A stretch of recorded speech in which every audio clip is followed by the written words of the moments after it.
வணக்கம். மாலை முரசு செய்திகளை விரிவாக பார்ப்பதற்கு முன்பாக தலைப்புச் செய்திகளை பார்க்கலாம்.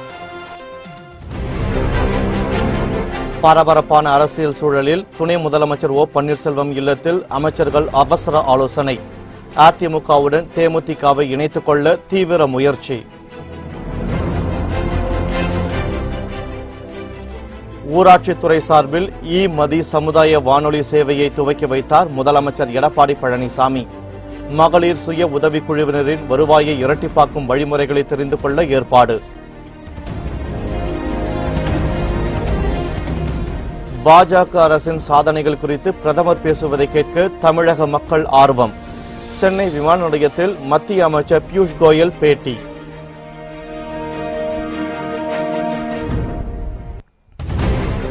காங்கிரஸ் தலைவர் ராகுல் காந்தி தேவேகவுடாவுடன் ஆலோசனை.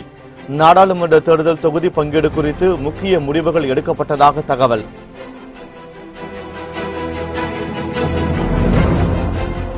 டி.ஆர். பாலு பொன்முடியின் மகன் கௌதம சிகாமணி அறிவாலயத்தில் விருப்ப மனு. மக்கள் நீதி மய்யம் கட்சியினரின் விருப்ப மனுவை நேரடியாக பெற்றுக் கொண்டார் கமல்ஹாசன். இனி விரிவான செய்திகளை பார்க்கலாம். பரபரப்பான அரசியல் சூழலில் துணை முதலமைச்சர் ஓ பன்னீர்செல்வம் இல்லத்தில் தமிழக அமைச்சர்களுடன் அவசர ஆலோசனையில் ஈடுபட்டார். மக்களவைத் தேர்தலில் தேமுதிகவின் நிலைப்பாடு இதுவரை அறிவிக்கப்படவில்லை. சென்னை கோயம்பேட்டில் உள்ள கட்சி அலுவலகத்தில் தேமுதிக நிர்வாகிகள் கூட்டம் மாநில துணைச் செயலாளர் சுதீஷ் தலைமையில் நடைபெற்று வருகிறது. கூட்டத்தில் தலைவர் விஜயகாந்த், பொருளாளர் பிரேமலதா உள்ளிட்ட பலர் பங்கேற்றுள்ளனர். இந்த கூட்டத்தில் அதிமுக கூட்டணியில் 7 மக்களவைத் தொகுதிகளை கேட்பதாக கூறப்படுகிறது. இதனிடையே அதிமுக கூட்டணியில் தேமுதிகவிற்கு 4 இடங்கள் ஒதுக்கப்பட்டுள்ளதாக தகவல் வெளியாகியுள்ளது. இந்நிலையில் துணை முதலமைச்சர் ஓ பன்னீர்செல்வம் வீட்டில் அக்கட்சியின் துணை ஒருங்கிணைப்பாளர் கே.பி. முனுசாமி, தமிழக அமைச்சர்கள் கடம்பூர் ராஜு, எஸ்.பி. வேலுமணி, ராஜேந்திர பாலாஜி ஆகியோர் அவசர ஆலோசனையில் ஈடுபட்டனர். இன்று மாலை வண்டலூரில் பிரதமர் நரேந்திர மோடி மற்றும் கூட்டணி கட்சி தலைவர்கள் பங்கேற்கும் பொதுக்கூட்டம் நடைபெற உள்ள நிலையில் துணை முதலமைச்சர் இல்லத்தில் நடைபெற்ற கூட்டம் முக்கியத்துவம் வாய்ந்ததாக கருதப்படுகிறது.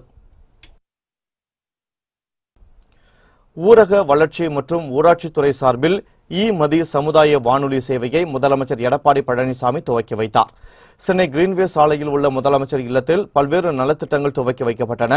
1 கோடி மகளிர் சுய உதவிக்குழு உறுப்பினர்களுக்கு அரசின் செயல் திட்டங்கள் விரைவாக சென்று சேரும் வகையில் மதி சமுதாய வானொலி சேவையை முதலமைச்சர் எடப்பாடி பழனிசாமி துவக்கி வைத்தார். இதன் மூலம் மகளிர் சுய உதவிக்குழுக்கள் உறுப்பினர்கள் தொழில்நுட்பங்களை பயன்படுத்தி தங்களின் வருவாயை இரட்டிப்பாக்கும் வழிமுறைகளை தெரிந்து கொள்ளலாம். இந்த நிகழ்ச்சியில் அமைச்சர் எஸ்.பி. வேலுமணி, துறை செயலாளர்கள், கூடுதல் முதன்மை செயலாளர்கள் உள்ளிட்டோர் கலந்து கொண்டனர். இதைத் தொடர்ந்து புதிய ஒருங்கிணைந்த ஜவுளி கொள்கையை முதலமைச்சர் வெளியிட்டார். பின்னர் முதலமைச்சரின் நிவாரண நிதிக்கு ஹோமியோபதி துறை சார்பில் 50 லட்சம் ரூபாய் காசோலை வழங்கும் நிகழ்ச்சி நடைபெற்றது. அப்போது இந்திய மருத்துவம் மற்றும் ஹோமியோபதி துறை சார்பில் சுகாதாரத்துறை அமைச்சர் சி. விஜயபாஸ்கர் 50 லட்சம் ரூபாய்க்கான காசோலையை முதலமைச்சரிடம் வழங்கினார். மக்களவைத் தேர்தலில் அதிமுக பாஜக கூட்டணியை ஆதரித்து பிரதமர் நரேந்திர மோடி சென்னை அருகே இன்று பிரச்சாரம் மேற்கொள்கிறார். பிரதமரின் வருகையொட்டி பலத்த பாதுகாப்பு ஏற்பாடுகள் செய்யப்பட்டுள்ளன. மக்களவைத் தேர்தலில் புதுச்சேரி உள்ளிட்ட 40 தொகுதிகளில் அதிமுக, பாமக, பாஜக உள்ளிட்ட கட்சிகள் கூட்டணி அமைத்து களத்தில் இறங்கியுள்ளன. பாமகவிற்கு 7 தொகுதிகளிலும், பாஜகவிற்கு 5 தொகுதிகளும், புதிய தமிழகம் மற்றும் புதிய நீதி கட்சி ஆகியவற்றிற்கு தலா 1 இடமும் ஒதுக்கப்பட்டுள்ளன. கூட்டணியில் தேமுதிகவை இடம்பெற செய்ய பேச்சுவார்த்தை நடத்தப்பட்ட போதிலும் விஜயகாந்த் தரப்பில் முடிவு எதுவும் எடுக்கப்படவில்லை. இந்த நிலையில் இந்த கூட்டணியை ஆதரித்து சென்னை அடுத்த வண்டலூரில் இன்று நடைபெறும் பொதுக்கூட்டத்தில் பிரதமர் உரையாற்றுகிறார். இதற்காக டெல்லியிலிருந்து தனி விமானம் மூலம் சென்னை வரும் பிரதமர் ஹெலிகாப்டர் மூலம் கிளாம்பாக்கம் சென்று அரசு நிகழ்ச்சியில் பங்கேற்கிறார். அதன் பின்னர் பொதுக்கூட்ட திடலுக்கு வந்து கூட்டணியை ஆதரித்து பேசுகிறார். அதிமுக, பாமக, பாஜக தலைவர்கள் பங்கேற்கும் கூட்டம் என்பதால் பிரம்மாண்ட ஏற்பாடுகள் செய்யப்பட்டுள்ளன. பொதுக்கூட்ட மேடை அமைக்கும் பணியை முதலமைச்சர் எடப்பாடி பழனிசாமியும் துணை முதலமைச்சர் ஓ பன்னீர்செல்வமும் நேரில் பார்வையிட்டு ஆய்வு செய்தனர். பிரதமர் நரேந்திர மோடியின் வருகையை முன்னிட்டு பலத்த பாதுகாப்பு ஏற்பாடுகள் செய்யப்பட்டுள்ளன. சென்னையில் வாகன சோதனை நடத்தப்பட்டு கண்காணிப்பு தீவிரப்படுத்தப்பட்டது. இதனிடையே பொதுக்கூட்டம் நடைபெறும் சுற்றுப்பகுதிகளில் கட் அவுட்டுகள் காலியாக உள்ளன. அதில் தேமுதிக கட்சிக்கு ஒதுக்கப்பட்டுள்ளதாக கூறப்படுகிறது. அதிமுக தேமுதிக கூட்டணியில் தொகுதி பங்கேற்றில் உடன்பாடு ஏற்பட்டதும் காலியான இடங்களில் தேமுதிக கட் அவுட்டுகள் வைக்கப்படும் என எதிர்பார்க்கப்படுகிறது. பிரதமர் நரேந்திர மோடி பங்கேற்கும் பிரச்சார கூட்டத்தில் பங்கேற்க வருகை தந்த மத்திய அமைச்சர் பியூஷ் கோயல் சென்னை விமான நிலையத்தில் செய்தியாளர்களிடம் பேசினார். அப்போது பாஜக அரசின் சாதனைகள் குறித்து பிரதமர் பேசுவதை கேட்க தமிழக மக்கள் ஆர்வமுடன் உள்ளதாகவும், தமிழகம் மற்றும் புதுவையில் 40 தொகுதிகளிலும் வெற்றி பெற்று நிலையான ஆட்சியை வழங்குவோம் என்றும் குறிப்பிட்டார்.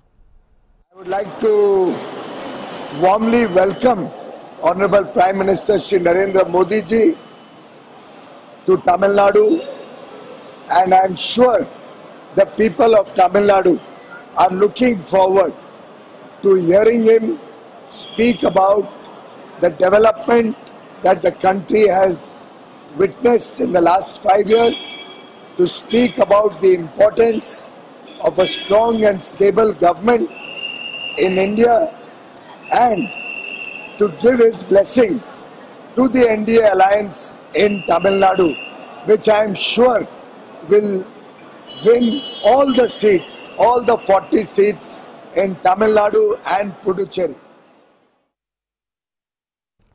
நாடாளுமன்ற தேர்தல் மற்றும் சட்டமன்ற தேர்தலுக்கான விருப்ப மனுவை திமுகவினர் தாக்கல் செய்து வருகின்றனர். சென்னை அண்ணா அறிவாலயத்தில் மக்களவைத் தேர்தலில் போட்டியிட விரும்பும் திமுகவினர் மார்ச் மாதம் 1 தேதியிலிருந்து விருப்ப மனு அளித்து வருகின்றனர். நாளையுடன் மனு தாக்கல் தேதி முடிவடைய உள்ள நிலையில் இன்றும் ஏராளமானவர்கள் மனு தாக்கல் செய்து வருகின்றனர். ஸ்ரீபெரும்புத்தூர் தொகுதிக்கு TR பாலுவும், கள்ளக்குறிச்சி தொகுதிக்கு முன்னாள் அமைச்சர் பொன்முடியின் மகன் பொன் கௌதம சிகாமணியும் விருப்ப மனுவை தாக்கல் செய்தனர். மத்திய சென்னையில் போட்டியிட விருப்பம் தெரிவித்து திமுக வர்த்தகர் அணியைச் சேர்ந்த VP மணி மனு தாக்கல் செய்தார். இதேபோல் செஞ்சி மஸ்தான், கும்மிடிப்பூண்டி வேணு உள்ளிட்டோர் மனு தாக்கல் செய்தனர். மக்கள் நீதி மய்யம் கட்சி சார்பில் நாடாளுமன்ற தேர்தலில் போட்டியிட விரும்புவோரிடமிருந்து அக்கட்சியின் தலைவர் கமல்ஹாசன் விருப்ப மனுக்களை பெற்றார். நாடாளுமன்ற தேர்தலில் போட்டியிட மக்கள் நீதி மய்யம் கட்சி தயாராக இருப்பதாக அக்கட்சியின் தலைவர் கமல்ஹாசன் அறிவித்தார்.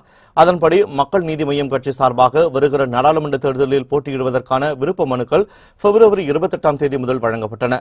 இந்த நிலையில் பூர்த்தி செய்யப்பட்ட விருப்ப மனுக்கள் சென்னை ஆழ்வார்பேட்டையில் உள்ள அக்கட்சியின் அலுவலகத்தில் இன்றும் நாளையும் பெறப்படும் என தெரிவிக்கப்பட்டது. அதன்படி தேர்தலில் போட்டியிட விரும்புவோரிடமிருந்து விருப்ப மனுக்களை அக்கட்சியின் தலைவர் கமல்ஹாசன் நேரடியாக பெற்றுக் கொண்டார். நேரடியாகவும் இணையதளம் மூலமாகவும் பெறப்படும் பூர்த்தி செய்யப்பட்ட விருப்ப மனுக்கள் பரிசீலனை செய்யப்பட்டு 40 தொகுதிகளுக்கான வேட்பாளர்களின் விவரங்கள் விரைவில் வெளியிடப்படும் என தெரிவிக்கப்பட்டுள்ளது. முன்னாள் அமைச்சர் கிணத்துக்கடவு தாமோதரன் TTV தினகரன் அணிகளிலிருந்து பிரிந்து அதிமுகவில் இணைந்தார்.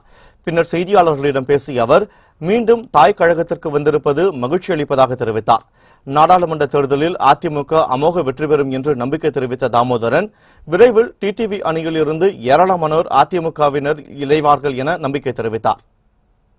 நிறைவேற்றுவது ஒவ்வொரு அனைத்திந்திய அண்ணா திராவிட முன்னேற்ற கழகத்துடைய தொண்டனின் கடமையாகும். அதனால் மனமாட்சியெல்லாம் மறந்து அம்மாவுடைய கனவு நிறைவேற வேண்டும் என்றால் நம்முடைய அனைத்திந்திய அண்ணா திராவிட முன்னேற்ற கழகத்துக்கு அனைவரும் வர வேண்டும் என்று இந்த நேரத்தில் அவர்கள் கேட்டுக்கொள்கிறேன். இன்றைக்கு புரட்சித் தலைவி அம்மாவினுடைய நல்லாட்சி நம்முடைய அண்ணன் எடப்பாடியார் அவர்கள் தலைமையிலும் OPS அவர்கள் தலைமையிலும் சிறப்பாக நடைபெற்றுக் கொண்டிருக்கிறது. இதை பொதுமக்கள் இன்றைக்கு நல்ல முறையிலே வரவேற்றுக் கொண்டிருக்கிறார்கள். அம்மா இருந்த நேரத்தில் எப்படி பல நல்ல புதிய திட்டங்களை இந்த நாட்டுக்கு கொண்டு வந்தார்களோ அதே போல குறிப்பாக ஏழை எளிய மக்கள் வாழ்கின்ற அளவில் அவர்கள் வாழ்வு வளம் பெறுகின்ற வகையிலே தான் இன்றைக்கு திட்டங்கள் உருவாக்கப்படுகின்றன. திராவிட முன்னேற்றக் கழகத்தின் தென் மண்டல மாநாடு விருதுநகரில் இன்று மாலை நடைபெற உள்ளது. விருதுநகர் மாவட்டம் பட்டம்புதூரில் இன்று மாலை திராவிட முன்னேற்றக் கழகத்தின் தென் மண்டல மாநாடு நடைபெற உள்ளது. இதில் திமுக தலைவர் மு க ஸ்டாலின் பங்கேற்று சிறப்புரையாற்றுகிறார். இந்த கூட்டத்தில் 2 லட்சம் பேர் பங்கேற்பார்கள் என எதிர்பார்க்கப்படுகிறது. விருதுநகரில் கடந்த 2004 தென் மண்டல திமுக மாநாடு நடத்தி அப்போது நடந்த நாடாளுமன்ற தேர்தலில் 40 தொகுதிகளிலும் திமுக கூட்டணி கைப்பற்றியது. இதேபோல வரும் நாடாளுமன்ற தேர்தலிலும் 40 தொகுதிகளையும் கைப்பற்றும் வகையில் இன்று தென் மண்டல திமுக மாநாடு நடைபெற உள்ளது.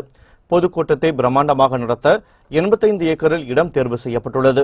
20 ஏக்கரில் பொதுக்கூட்டம், 65 ஏக்கரில் கார் பார்க்கிங் அமைக்கப்பட்டுள்ளது. பொதுக்கூட்ட மேடை 60 அடி நீளமும் 60 அடி அகலத்திலும், பொதுக்கூட்ட திடல் முகப்பு 500 அடி உயரத்திலும் அமைக்கப்பட்டுள்ளது. திமுக கூட்டணி பேச்சுவார்த்தை முடிவடைந்ததால் விருதுநகர் பொதுக்கூட்டத்தில் கூட்டணி கட்சியினர் பங்கேற்பார்கள் என எதிர்பார்க்கப்படுகிறது. மேலும் கூட்டத்தில் பல முக்கிய அறிவிப்புகள் வெளியாக வாய்ப்பிருப்பதாகவும் கூறப்படுகிறது. Facebook, WhatsApp, Instagram ஆகிய நிறுவன அதிகாரிகள் தகவல் தொழில்நுட்பத்திற்கான நாடாளுமன்ற நிலைக்குழு முன் ஆஜராக உத்தரவிடப்பட்டுள்ளது. நாடாளுமன்ற தேர்தல் நடைபெறவுள்ள நிலையில் பேஸ்புக், வாட்ஸ்அப், இன்ஸ்டாகிராம் உள்ளிட்ட சமூக வலைதளங்களை கண்காணிக்க தேர்தல் ஆணையம் உத்தரவிட்டது. இந்த சமூக வலைதளங்கள் மூலம் போலி செய்திகள், தவறான கருத்துக்கள் பரவாமல் தடுக்க வலியுறுத்தப்பட்டது.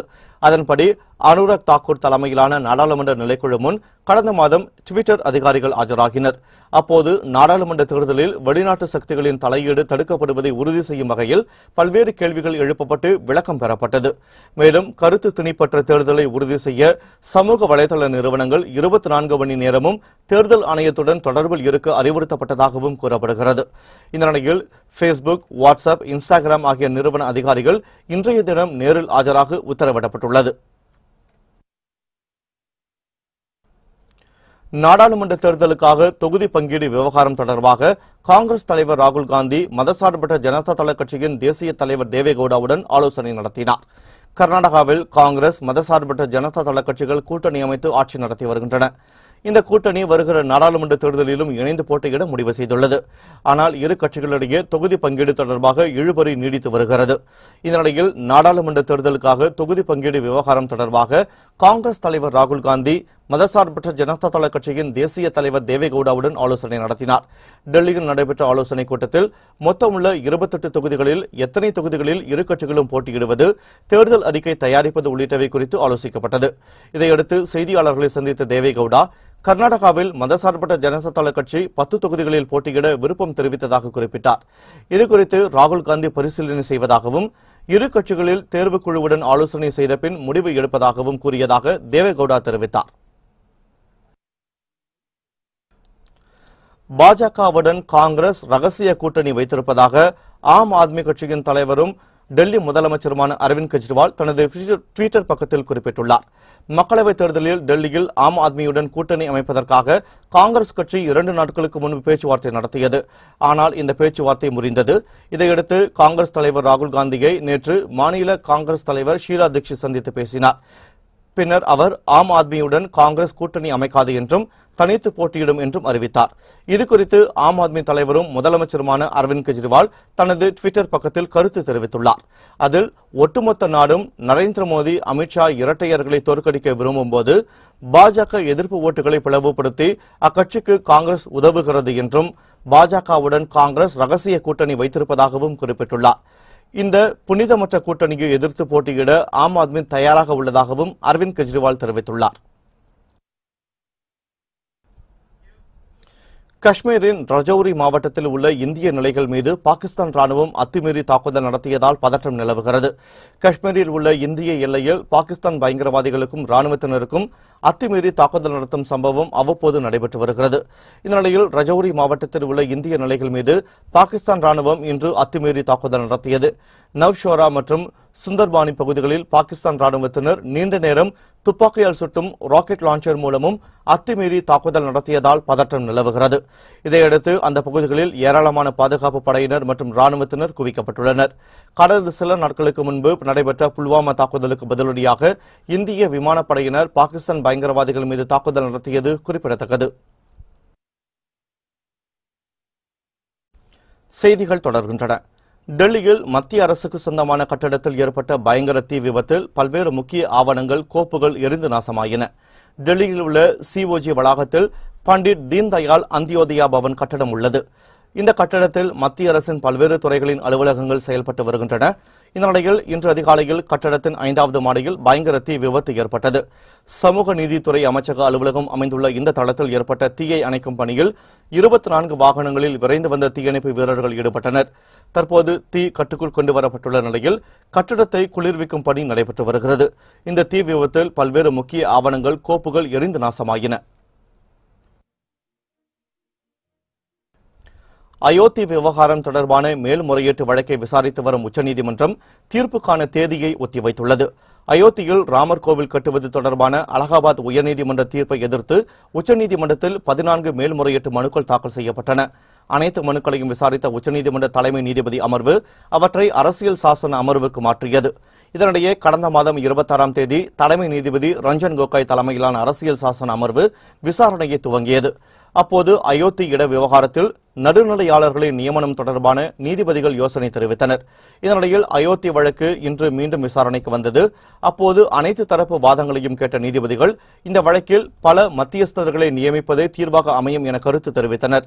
கடந்த காலத்தை தவிர்த்துவிட்டு தற்போதைய பிரச்சினைக்கு தீர்வு காண்பதே நோக்கம் என்றும் நீதிபதிகள் குறிப்பிட்டனர். இதனைத் தொடர்ந்து மனுதாரர்கள் விரும்பினால் மத்தியஸ்தம் செய்பவரின் பெயர் அல்லது மத்தியஸ்தம் செய்வதற்கான குழுவினரின் பெயரை பரிந்துரைக்கலாம் என்று தெரிவித்த நீதிபதிகள் விரைவில் உத்தரவு பிறப்பிக்க முடிவு செய்துள்ளதாக தெரிவித்தனர். இதையடுத்து தேதி குறிப்பிடாமல் தீர்ப்பு ஒத்திவைக்கப்பட்டது. மதுரை அருகே 23 கோடி ரூபாய் மதிப்பீட்டில் கட்டப்பட்டுள்ள தகவல் தொழில்நுட்பவியல் மற்றும் நிர்வாக கட்டடத்தை முதலமைச்சர் எடப்பாடி பழனிசாமி காணொலி காட்சி மூலம் திறந்து வைத்தார். மதுரை மாவட்டம் வடபழஞ்சி கிராமத்தில் சிறப்பு பொருளாதார மண்டலத்தில் 23 கோடி ரூபாய் மதிப்பீட்டில் தகவல் தொழில்நுட்பவியல் மற்றும் நிர்வாக கட்டடம் புதியதாக கட்டப்பட்டுள்ளது. இதனை முதலமைச்சர் எடப்பாடி பழனிசாமி தலைமை செயலகத்திலிருந்து காணொலி காட்சி மூலம் திறந்து வைத்தார். மேலும் சோழிங்கநல்லூரில் 83 கோடியே 73 லட்சம் ரூபாய் செலவில் அமையவிருக்கும் தகவல் தொழில்நுட்பவியல் கட்டிடத்திற்கும் அடிக்கல் நாட்டினார். இந்த நிகழ்ச்சியில் தமிழக அமைச்சர்கள் செல்லூர் ராஜு, RB உதயகுமார், மணிகண்டன், தலைமை செயலாளர் கிரிஜா வைத்தியநாதன், அரசு கேபிள் டிவி மேலாண்மை இயக்குநர் ஜான் லூயிஸ் உட்பட பலர் கலந்து கொண்டனர். துபாய், இலங்கையிலிருந்து சென்னை வந்த விமானங்களில் கடத்தி வரப்பட்ட 37 லட்சம் ரூபாய் மதிப்பிலான 1 கிலோ தங்க நகைகளை சுங்கத்துறை அதிகாரிகள் பறிமுதல் செய்தனர்.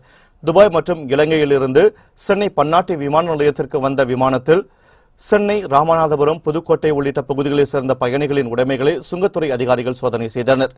அப்போது கைப்பை மற்றும் உள்ளாடைகளில் 37 லட்சம் ரூபாய் மதிப்பிலான 1 கிலோ 100 கிராம் எடை கொண்ட தங்க நகைகள் மற்றும் தங்கக்கட்டிகளை மறைத்து கடத்தி வந்தது தெரியவந்தது. இதையடுத்து நகைகளை பறிமுதல் செய்த சுங்கத்துறை அதிகாரிகள் 4 பெண்கள் உட்பட 20 பயணிகளிடம் தீவிர விசாரணை மேற்கொண்டு வருகின்றனர். சென்னை உள்ளிட்ட ஒரு சில மாவட்டங்களில் வெப்பநிலை இயல்பை விட அதிகரிக்கும் என சென்னை வானிலை ஆய்வு மையம் தெரிவித்துள்ளது.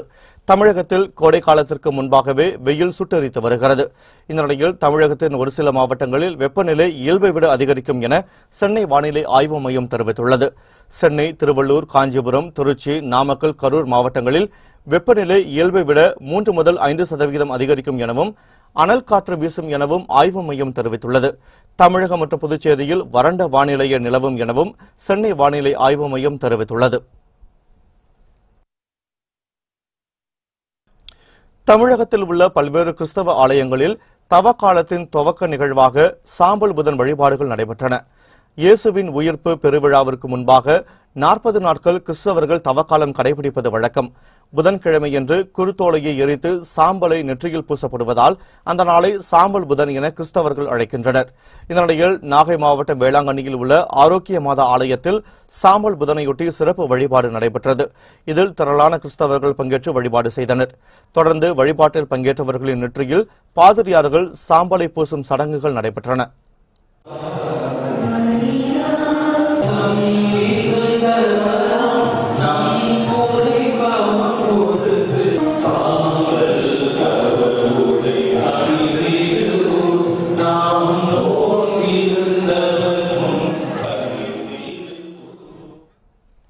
இதேபோல் வேலூரில் உள்ள விண்ணேற்பு மாதா ஆலயத்தில் மறை மாவட்ட ஆயர் சவுந்தரராஜன் தலைமையில் நடைபெற்ற சாம்பல் புதன் வழிபாட்டில் திரளான கிறிஸ்தவர்கள் பங்கேற்றனர்.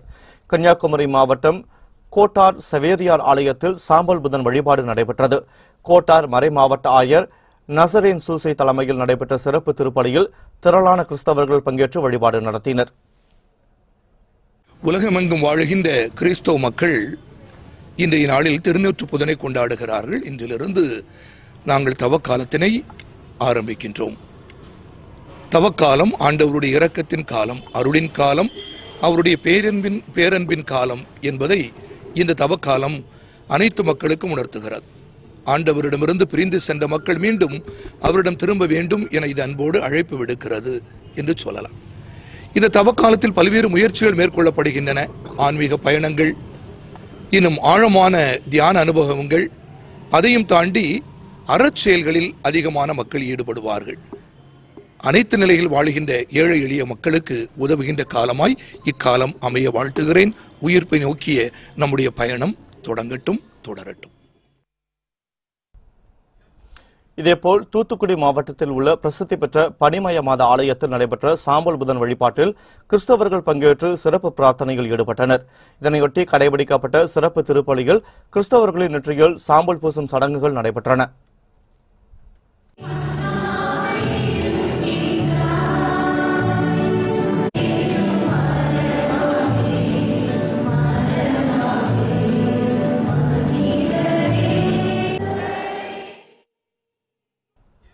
சேலம், கோவை, திருப்பூர், நெல்லை உள்ளிட்ட பல்வேறு மாவட்டங்களில் உள்ள கிறிஸ்தவ தேவாலயங்களில் சாம்பல் புதனையொட்டி சிறப்பு திருப்பலிகள் நடைபெற்றன. இதில் திரளான கிறிஸ்தவ மக்கள் பங்கேற்று சிறப்பு வழிபாடு நடத்தினர். ஈரோட்டில் வாடகை செலுத்தாமல் பாக்கி வைத்திருந்த கடையை மாநகராட்சி அதிகாரிகள் ஜப்தி செய்தனர். ஈரோடு மாவட்டம் தில்லைநகர் பகுதியைச் சேர்ந்த ரகுநந்தன் என்பவர் ஈரோடு பேருந்து நிலையத்தில் உள்ள மாநகராட்சி கட்டடத்தில் உணவகம் ஒன்றை நடத்தி வருகிறார். இதற்கான கடை வாடகையாக மாதம் 97,000 ரூபாயை மாநகராட்சி நிர்ணயம் செய்திருந்தது. ஆனால் மாநகராட்சிக்கு ரகுநந்தன் கடந்த 2014ஆம் ஆண்டு முதல் வாடகை பாக்கி வைத்துள்ளார். இதுகுறித்து மாநகராட்சி சார்பில் பலமுறை நோட்டீஸ் அனுப்பியும் ரகுநந்தன் வாடகையை செலுத்தவில்லை. இதனிடையே வாடகை அதிகமாக இருப்பதாக ரகுநந்தன் சென்னை உயர்நீதிமன்றத்தில் தொடர்ந்த வழக்கு தள்ளுபடி செய்யப்பட்டது. இதையடுத்து மாநகராட்சி உதவி ஆணையர் குமரேசன் தலைமையில் சென்ற அதிகாரிகள் ரகுநந்தனின் கடையை ஜப்தி செய்தனர். சென்னை பூக்கடையில் நடைபெற்ற நவராத்திரி விழாவை ஏராளமான பக்தர்கள் கலந்து கொண்டு தரிசனம் செய்தனர். பிரம்மகுமாரிகள் இயக்கம் சார்பில் நவராத்திரி விழா சென்னை பூக்கடையில் நடைபெற்றது. இதில் சிவன், பார்வதி, அம்மன் உள்ளிட்ட சுவாமிகளின் சிலைகள் வைக்கப்பட்டுள்ளன. நவராத்திரி விழாவை அதிமுக எம்பி விஜயகுமார் துவக்கி வைத்தார். இந்த விழாவில் ஆன்மீகத்தின் பயன்கள், அவற்றை கடைபிடிக்க வேண்டிய அவசியம் குறித்து பக்தர்களுக்கு எடுத்துரைக்கப்பட்டது. நவராத்திரியை ஏராளமான பக்தர்கள் தரிசனம் செய்தனர். இந்த 12 இடங்கள்ல ஜோதி தெரிந்த ஸ்தலங்கள். அந்த 12 ஜோதிர்லிங்கத்தில் ரொம்ப புகழ் வாய்ந்தது எது அப்படின்னா இந்த காசி விஸ்வநாதர். இந்த காசி விஸ்வநாதரை நம்ம வழிபடும் பொழுது நம்மளுடைய பாவங்கள் பஸ்பமாகுது. ஆத்மாவில் இருக்கக்கூடிய மனம், புத்தியை இறைவனுக்கு முழுமையாக நம்ம அர்ப்பணம் பண்ணணும். அந்த மாதிரி அர்ப்பணம் பண்ணும் பொழுது காசி விஸ்வநாதர் நமக்கு நிறைய அருள் நமக்கு புரிகிறாரு. இந்த கண் விழித்தல் அப்படின்னா நம்மளுடைய மனக்கண்ணை விழித்து அன்னைக்கு ஒரு நாள் மட்டும் நம்ம இறைவனை பார்க்குறோம். ஆனால் மனக்கண்ணை விழித்து சதா காலமும் நம்ம இறைவனை நினைக்கிறது தான் கண் விழித்தல் அப்படின்னு சொல்லுவாங்க. மேல்மலையனூர் அங்காள பரமேஸ்வரி ஆலயத்தில் கொடியேற்ற திருவிழாவில் ஏராளமான பக்தர்கள் பங்கேற்றனர். விழுப்புரம் மாவட்டம் செஞ்சி அருகே உள்ள மேல்மலையனூரில் பிரசித்தி பெற்ற அருள்மிகு அங்காள பரமேஸ்வரி அம்மன் ஆலயம் அமைந்துள்ளது. மாசி மாத 13ஆம் நாளில் கோவில் எதிரே உள்ள கம்பத்து கல்லிற்கு சிறப்பு அபிஷேக பூஜைகள் நடத்தப்பட்டு கொடியேற்றும் நிகழ்ச்சி வெகு விமர்சையாக நடைபெற்றது. பின்னர் அக்னி குளத்திலிருந்து நள்ளிரவில் புறப்பட்ட சக்தி கரகம் ஊர் முழுவதும் வீதி உலா வந்தது. இந்த சக்தி கரகம் 2 ஆண்டுகளுக்கு ஒருமுறை எடுக்கப்படுவது வழக்கம் என கோவில் நிர்வாகத்தினர் தெரிவித்தனர். கொடியேற்ற நிகழ்ச்சியில் ஏராளமான பக்தர்கள் திரண்டிருந்தனர்.